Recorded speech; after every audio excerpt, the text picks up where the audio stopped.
Entonces, la hepatitis B también nos puede inducir, ¿no es cierto?, a una hepatitis crónica, pero su evolución es característica, ¿no?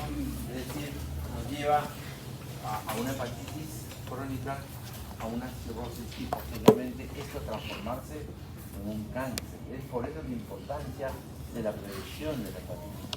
Aparte de la vacuna, es protección. ¿Por qué? Por fluidos. ¿Dónde están los fluidos? Semen, saliva, lágrimas, ¿correcto? Secreciones, restos sanguíneos. Si ustedes ven ese contacto con alguien con hepatitis B, el cual es portador y está asintomático, les pasa a ustedes hepatitis B. Y mayormente esa gente que tiene hepatitis B ni lo dice que él tiene, ¿no? Y va transmitiéndose la enfermedad. Y muchos pacientes debutan incluso con una cirrosis. Y nunca han tomado. Nunca. Digo, se hace la serología, positivo a hepatitis B. Por contacto, ¿no? O muchos debutan incluso con cáncer, sin saber nada de nada, y se le hace la serología y sale positivo, hepatitis B. ¿No? Transmisión definitivamente es parenteral porque está en fluido, ¿no es cierto? La respuesta inmune del huésped es más importante de los factores virales. Definitivamente la respuesta del huésped puede ser toda la mejor posible, pero es virus, no hay que reconocerse por virus. Ya se convierte y permanece como un portador. La hepatitis C, igualmente, ¿no es cierto? Pero es un problema de salud pública importante porque es una causa mayor de hepatitis crónica, cirrosis, ¿no es cierto? ¿No? Y es una indicación del trasplante hepático en todo el mundo. Lo único que queda es el trasplante porque no hay tratamiento para la hepatitis, ¿no? Pero con el riesgo muchas veces de que ese trasplante incluso puede ser rechazado también porque el virus está en todo el cuerpo. Usted pone un hígado, Dios quiera que este virus no reaccione con un hígado realmente, ¿no? Esto ya está, tenemos que hablar más rápido porque se nos va y hay una clase más de por medio. Reacción inflamatoria del hígado por más de 3 veces de oración se caracteriza por el creciente nivel de enzimas, ¿no es cierto? Causas hepatitis crónica, hepatitis B, hepatitis C, hepatitis D, hepatitis autoinmune, etc. Como hepatitis crónica persistente sin mayor síntoma, ¿no es cierto?, que lo convierte en un portador, ¿no? La hepatitis autoinmune es una enfermedad muy severa, muy grave, de causa desconocida, en donde se va autodestruyendo el individuo, ¿no? El diagnóstico requiere exclusión de enfermedades hepáticas. Debemos descartar cualquier otra hepatitis para poder decir que es una hepatitis autoinmune. Generalmente cuando la serología es negativa para todas las formas de hepatitis viral, pero sin embargo el hígado se sigue dañando. Entonces cuando pasa eso es porque es una hepatitis de carácter autoinmune, ¿no? Es consecuencia de la citotoxicidad medida por la expansión de las reservas citotóxicas CD8 por medio de linfocitos. La lesión está establecida, ¿no? Histología, cómo se ve la reacción, digamos, inflamatoria minúscula, ¿no? Un hígado más o menos conservado con una reacción inflamatoria igual acá, ¿no es cierto? Esta valorización es un acúmulo de células hepáticas más o menos preservadas con una reacción inflamatoria. Eso es destructivo. El hepatitis crónica. No tomen alcohol, que también nos lleva a una situación de esta. Alcohol social, ¿no? Cuando hay una reunión, una copa, dos vasitos de cerveza, 2 botellas chicas, pero no pues esa intoxicación de 2 o 3 días. ¿Para qué? Se la pasan 3 días tomando, 3 días sin dormir y una semana sin trabajar, después tirado, una desgracia.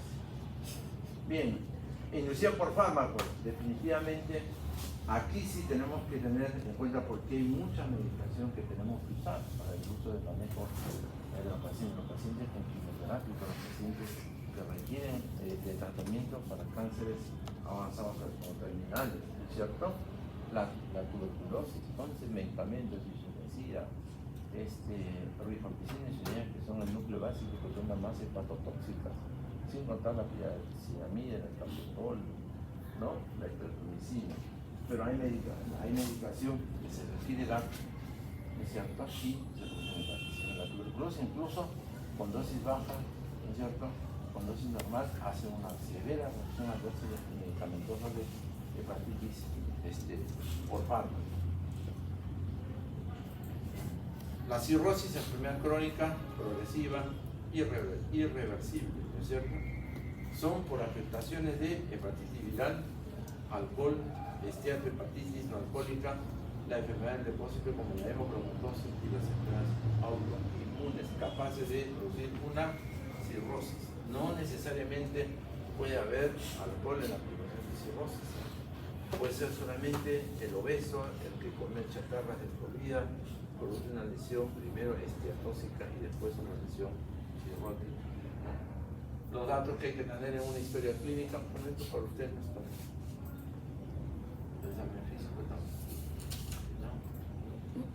El tipo de ictericia, miren ustedes, estará en función al color, ¿no es cierto? Melánica, monoclínica, pernínica, o color como el limón, rubínica, anaranjada, clavínica, inespecífica. Son las habilidades de ictericia al momento que el paciente llega, entre la hepatitis B, la hepatitis A o la hepatitis C. Los estigmas que vamos a ver, ¿no es cierto? La platibia. ¿Qué es la platibia? La dificultad para respirar estando de pie. Generalmente el paciente, como ven ahí, con la sarca o con ascitis. ¿No es cierto? Listo. Y pasamos a las enfermedades infecciosas. La neumonía, ya ustedes saben, hemos hablado. La neumonía es una enfermedad pulmonar, bacteriana, que se origina mayormente por proliferación de focos inflamatorios de la vía aérea superior, ¿correcto? Esta proliferación de gérmenes hace que nosotros deglutamos o aspiramos estos gérmenes hacia el pulmón. Se establece y se desarrolla un proceso infeccioso llamado neumonía, ¿correcto? Entonces, la neumonía no es contagio, es mayormente un crecimiento anormal de gérmenes saprofitos que tenemos en la vía aérea superior, de los cuales esos gérmenes los aspiramos hacia el pulmón y se desarrolla la neumonía. ¿Ya? Aunque esto ya lo saben de memoria, ¿cierto? Lo que sí deben saber ustedes desde ya, las neumonías pueden ser adquiridas en la comunidad, intrahospitalaria, ¿correcto? La neumonía adquirida por la comunidad es de manejo ambulatorio, la neumonía intrahospitalaria es de manejo hospitalario, con la resistencia que produce ¿no? Desde el punto de vista anatomopatológico puede ser intersticial cuando compromete el tejido, como se llama, del intersticio, el tejido conectivo de la pared del alveolo. Puede ser lobular, compromete un lóbulo o más de cualquier de los pulmones, y bronconeumonía cuando es bilateral y que compromete además el parénquima, ¿correcto? Entonces, esa es la clasificación que ustedes tienen que saber en función digamos, a su etiología o patología. La etiología es bacteriana, viral, hongos, parásitos o mixta. El huésped puede ser inmunosuprimido o inmunocompetente. Y su gravedad, que de acuerdo al club 75, pero este es un patrón, una escala clínica, no anatomopatológica. Entonces, etiología y inmunocompetencia del huésped son factores que debemos tener en cuenta. La neumonía adquirida por la comunidad, ¿cierto? Las características: pacientes de 65 años que tengan comorbilidades como diabetes, como tabaquismo, ¿cierto? Compromiso renal o hepático, ¿no? Son factores de riesgo. La neumonía intrahospitalaria es aquella que todo paciente puede adquirir estando en un hospital. Por eso siempre se promueve que un paciente de edad que llega al hospital por cualquier signo renal, obstétrico, de lo que sea, debe estar lo menos posible, si no está en riesgo de su vida, de permanecer. Porque si permanece más de una semana, el riesgo es alto de hacer una infección intrahospitalaria y es una neumonía intrahospitalaria que es mucho más severa, ¿no? Y generalmente estos pacientes en un 50% fallecen. No por la enfermedad por la cual llegó, sino por la neumonía intrahospitalaria, ¿no? Ya hemos hablado de la diseminación hematógena por una proliferación de gérmenes a nivel de la vía aérea respiratoria. Estos son los factores que pueden influir. Entonces, síntomas principales de la neumonía: fiebre, dolor torácico y tos. La tríada.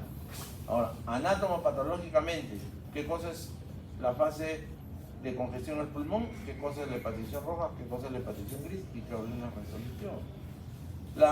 La primera etapa de la neumonía es la fase de congestión, en donde el paciente está con problema infeccioso de la vía respiratoria, faringitis, laringitis, amigdalitis, sinusitis. Hay la fase de congestión. El paciente ya se tragó el bicho al pulmón, pero todavía no hay manifestación directa del parénquima, correcto, ni síntomas del parénquima. Cuando el bicho crece, viene la etapa de la clínica de la neumonía: tos, fiebre, dolor torácico.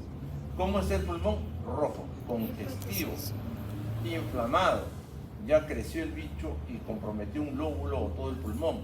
Esa es la fase de hepatización roja. Entonces, cuando hay tos, fiebre y dolor torácico, hay hepatización, el pulmón está en hepatización roja. Cuando el paciente evoluciona bien, desaparece la fiebre, pero persiste la tos, todavía de repente persiste un poco más el dolor pleural, entonces está en una fase de hepatización gris, ya no hay fiebre, ¿correcto? Y sigue la evolución, desaparece la tos, desaparece la fiebre. Es la etapa del pulmón de la resolución, ¿correcto? Entonces ya no hay signos.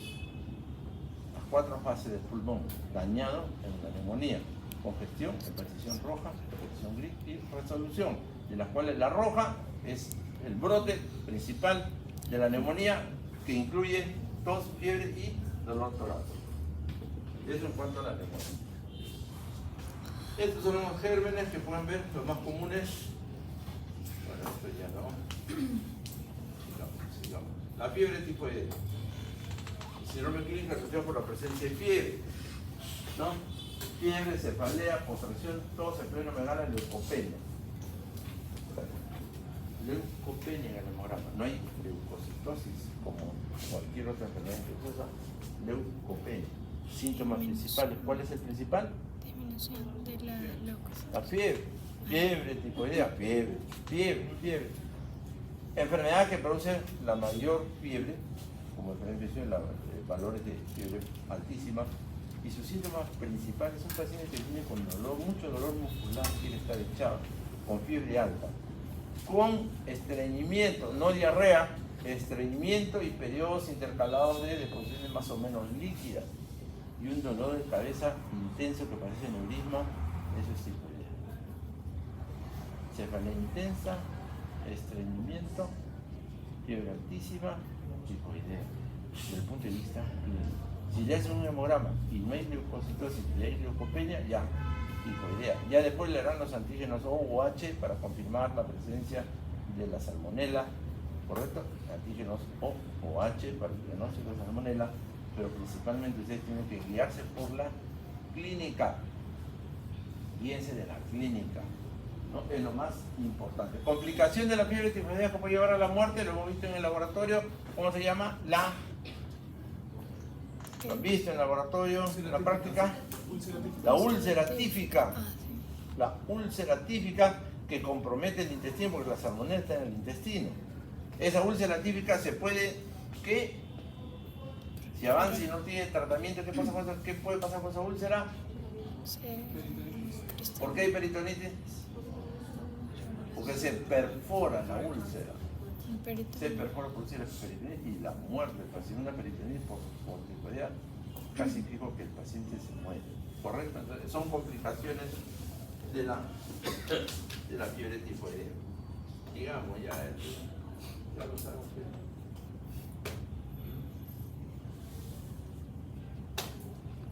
Brucelosis. ¿Qué es brucelosis? La fiebre de Malta, que proviene del contagio por comer. ¿Ah? La brucela, queso, leche infectada. ¿No? Esa es la brucelosis, ¿no es cierto? La enfermedad de los ganaderos. ¿no? En contacto directo con los animales en la granja. Pero nosotros lo potenciamos por la ingesta, ¿no? Del hecho de queso infectado, productos lácteos no pasteurizados que derivan de animales infectados. Por eso es importante que tienen, ahí en provincia a veces escuchamos, no, yo tomo leche de la verdadera, de la misma vaca, ¿no? Ordeño y me ordeño, pues te estás metiendo de repente Bruselas si la vaca está infectada, ¿no? Todo producto lácteo tiene que estar previamente procesado y pasteurizado, ¿no es cierto? Granjero, ¿no es cierto? O que se contagie directamente los animales, o nosotros que nos contagiamos de aquellos productos derivados o mal procesados. La brucelosis o fiebre mal, ¿no es cierto? Factores de patogenicidad producen una endotoxina, ¿no es cierto? Polisacario de la pared de este germen, ¿no? Y antígenos, el M, el A, el E diferente de acuerdo al tipo, porque hay diferentes variedades de brucelas que van a infectar, ¿cierto? Un resumen de cómo se desarrolla la enfermedad, ¿no? Y la anatomía patológica. ¿Qué cosa vamos a encontrar en una brucelosis o fiebre o una fiebre mala? Preparación de células mononucleares, explosión fibrina, necrosis y coagulación del tejido. Esto en cuanto al tejido. Formación de granulomas con necrosis central y fibrosis periférica. ¿No es cierto? Lo que lleva un infiltrado de epitelio, formación de granulomas en vaso y hueso. Hay una reacción inflamatoria crónica con formación de tejido granulomatoso en la brucelosis. Clínica, debilidad, fiebre ondulante, también altísima, diaporesis, hepatomegalia, adenopatías, dolor visceral, también es una enfermedad que compromete el sistema retículo endotelial, el RES, sistema retículo endotelial. En algunas ocasiones puede haber también ictericia, ¿no? Dependiendo del agente o tipo de brucela, va a ser la sintomatología, ¿no? La melitensis, la suis, la canis y la abortus, ¿correcto? Siendo la melitensis la más común. Complicaciones, artritis, espondilitis, osteomelitis que afectan los huesos largos de los miembros inferiores. Eso es lo más importante. El diagnóstico a través de cultivos, ¿no es cierto? Hay una reacción también y agar, ¿no? Para poder identificar a la gente. Pero lo más importante es, digamos, el cultivo. Esto lo van a ver. Y pasamos a la histoplasmosis. Ya en hongos, tuberculosis, y se los digo que ustedes creo que ya se los hemos hablado más de tuberculosis. ¿No? Histoplasma capilar, un hongo dimórfico, el causante del histoplasma. ¿No? Son los micelios, los que invaden el pulmón. Acá hay dos variantes, una histoplasmosis diseminada generalizada o una histoplasmosis de carácter pulmonar. Son dos variantes clínicas que se van a ver, ¿no? Poco después de infectar lo peor, los hongos se transforman en levaduras, comprometen los macrófagos y los fagocitos, y estas levaduras tienen un tamaño pequeño que les permite, como lo están viendo ahí, ¿no? Como lo están viendo ahí, diseminarse por todo el pulmón. Y esto de acá no tiene cura. Se da tratamiento antimicótico, hay una respuesta, pero si esto se disemina con una sepsis, no hay nada que lo detenga. Entonces ingresa. ¿Por dónde ingresa el histoplasma? Por vía inhalatoria, ¿cierto? Por vía inhalatoria, ¿cierto? Suelo de criadero de pollos, gallinas, aves de corral, ¿no? Y yo digo, por ejemplo, en el comedor de acá abajo, ya le dije yo a la señora la vez pasada, no se debe permitir que ingresen palomas. La paloma revuela por sobre los platos de comida. Todo el mundo que vende no, está botando sus ácaros, está botando sus hongos. No importa que vaya a la web, estamos inhalando cada vez que la paloma letea. Puta toda su cochinada. Será un animal muy bonito, todo. Algunos decían porque la paloma no es el signo de la paz ni de la fe, sino el signo es el representante del diablo. Sus heces tienen ácido, destruye cualquier cosa. Es el único animal que mata a sus crías. Si es que se cae su nido, sin tener la culpa, el pajarito lo mata. No, sus heces tienen bastante ácido. Dejen caer un pedazo de... Dejen la materia fecal de la paloma en la pintura de un carro por 2 o 3 días, no sale, siempre dejan ya una mancha, ¿no? Y lo peor de todo, que sus heces se resecan, una vez que se reseca se vuelve polvo y eso tiene hongo. Sus hojas tienen, sus alas tienen, sus plumas tienen ácaros. No es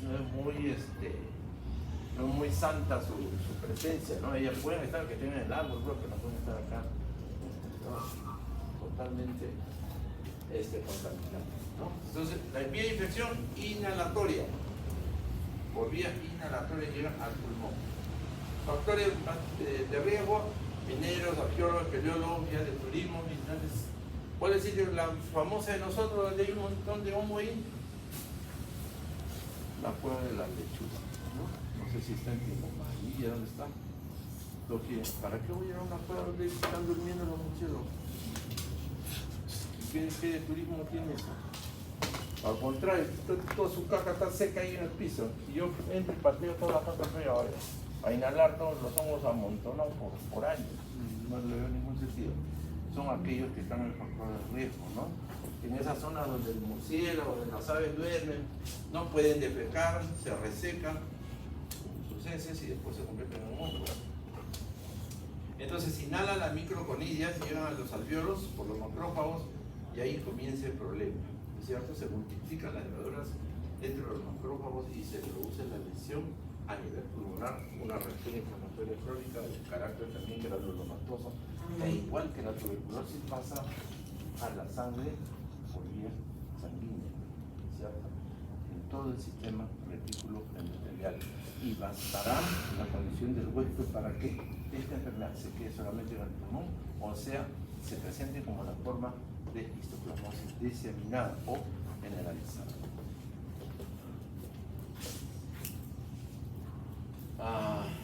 ¿Qué más? Pacientes inmunocompetentes. ¿Qué cosa es inmunocompetente? Inmunosuprimido, está bajo de defensas. ¿Qué es pacientes inmunocompetentes?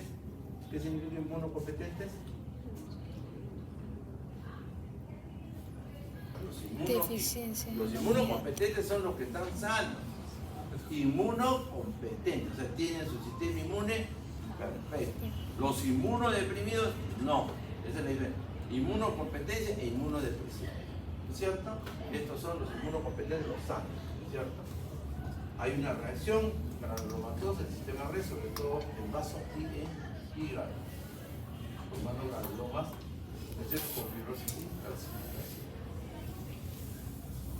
Clínicamente varía desde la forma sintomática hasta una enfermedad severa, ¿no es cierto?, que reacciona primero como un proceso inflamatorio pulmonar reactivo, como una neumonía, pero de rápida evolución.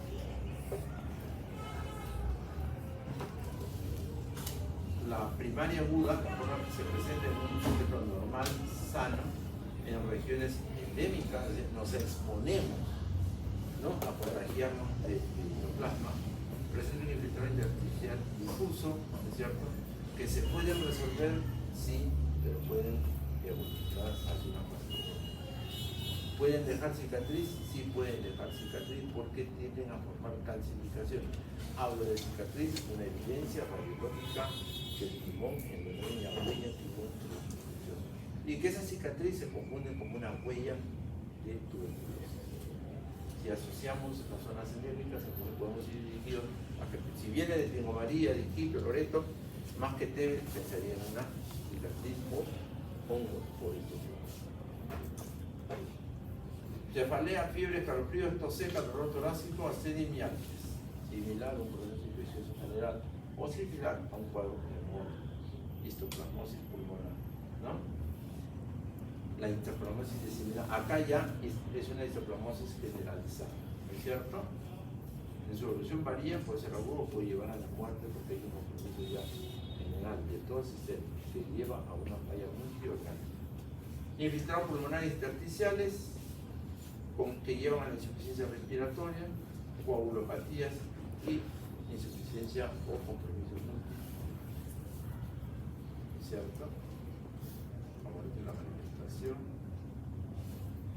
Y la cavitada es una forma o una variante de la isocromosis diseminada en pacientes fumadores. La enfermedad crónica se caracteriza por tos productiva, disnea, febrícula, radiografía, casi siempre señala presión superior, como la tuberculosis, igual que la tuberculosis. Fíjense ustedes, este es pulmón. Primer tercio superior, tercio medio, tercio inferior. Tercio superior, tercio medio, tercio inferior. ¿Qué es lo que notan acá, por ejemplo? Miren ustedes. Hueco, hueco, hueco, hueco.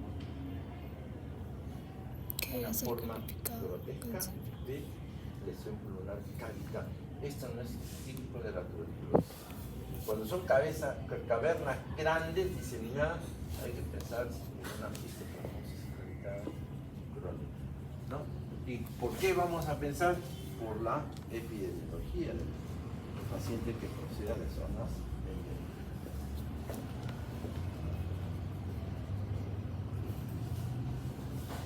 Bueno, el diagnóstico es la detección del hongo por broncofibroscopía y la broncoalveolar, ¿no es cierto? Y la obtención de los líquidos de la válvula general para hacer un estudio para los cultivos también. Y la atención por biopsia, ¿no? O citopatología del